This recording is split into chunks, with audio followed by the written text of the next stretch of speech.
Hola, Dios te bendiga. Estamos en el devocional del Evangelio de Lucas y hoy vamos a hablar acerca de cómo nos ayuda la oración. Pero antes de ir a la lectura, recordemos lo que está sucediendo en la historia de la vida de Jesús. Jesús acababa de salir de la última cena con sus discípulos y él les había anunciado que Satanás los iba a zarandear y que Pedro lo iba a negar.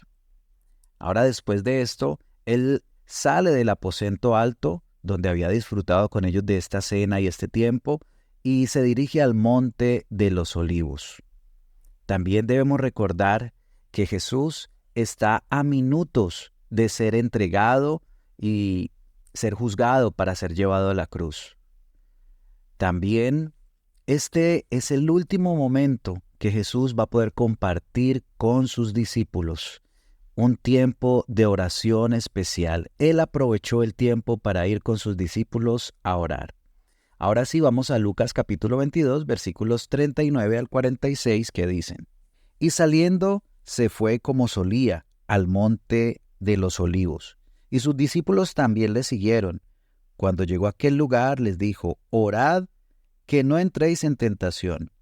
Y él se apartó de ellos a una distancia como de un tiro de piedra, y puesto de rodillas, oró, diciendo: Padre, si quieres, pasa de mí esta copa, pero no se haga mi voluntad sino la tuya.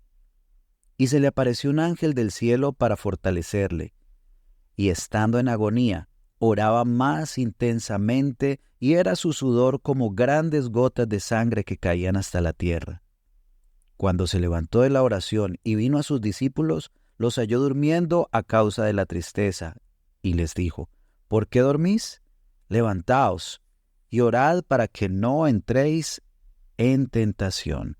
Muy bien, aquí podemos ver en esta historia que para Jesús la oración es muy importante. Recordemos que él acababa de decirles que Satanás los iba a zarandear. Él estaba orando por sus discípulos. Él les dijo: he orado por ustedes, pero también ellos debían orar por ellos mismos. Ahora Jesús iba a este lugar a orar, pero esta vez no iba a orar por sus discípulos. Él también oraría por él mismo. Fue al monte a orar, como solía, dice aquí la palabra de Dios. Cuando dice como solía, quiere decir que no fue la primera vez, que no era la única vez, sino que Jesús solía orar. Tenía ese lugar en especial para encontrarse con el Padre Celestial en oración. También Él le mandó a sus discípulos que oraran para que ellos no entraran en tentación, para que no cayeran en la prueba que se les iba a presentar un momento más adelante. ¿Y cómo fue la oración de Jesús? ¿Qué dijo él en su oración? Dice que él hablaba con el Padre y le pedía, si era posible, evitar la copa de sufrimiento. Pero lo importante en esta historia es que ante todo Jesús estaba dispuesto a hacer la voluntad del Padre. Él le dijo: no se haga mi voluntad sino la tuya. Y después de esto, del cielo enviaron a un ángel que lo fortaleciera para soportar todo lo que estaba llegando a su vida. Nos dice también esta historia que todo el sufrimiento lo llevó a que su sudor fuera como gotas de sangre. Tuvo un momento muy difícil allí en ese tiempo de oración. Y era por el sufrimiento que iba a experimentar. Ese sufrimiento que supera todo lo que ningún ser humano ha soportado.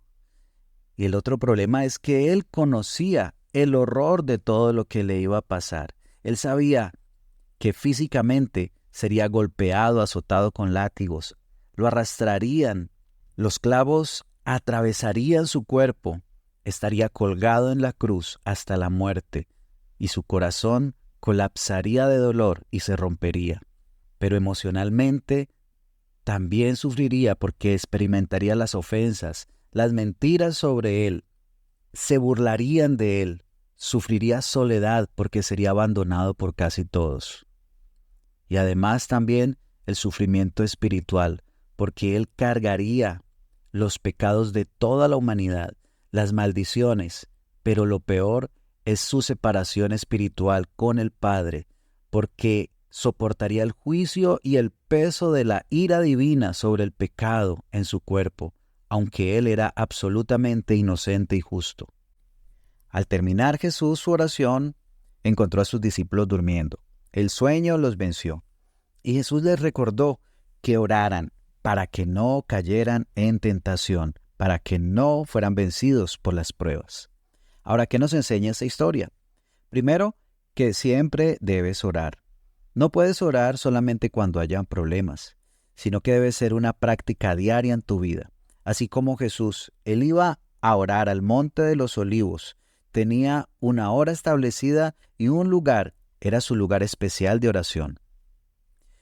Lo segundo es que tu oración debe buscar conocer la voluntad de Dios y alinearse a ella. También tu oración debe ser para que Dios te ayude a cumplir con esa voluntad de Dios.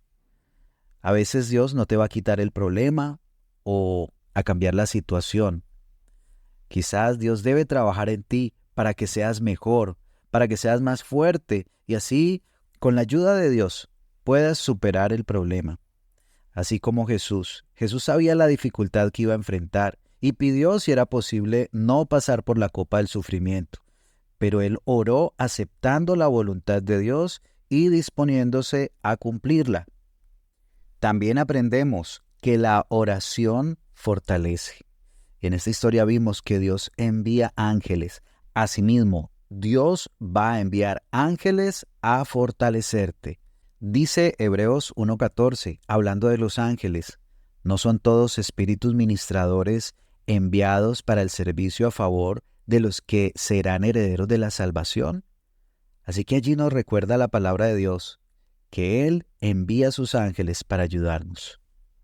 También vemos que la oración fortalece internamente para que no caigas en tentación. Fue lo que el Señor Jesús le repitió a sus discípulos. Así que recuerda, la lección más importante de este pasaje.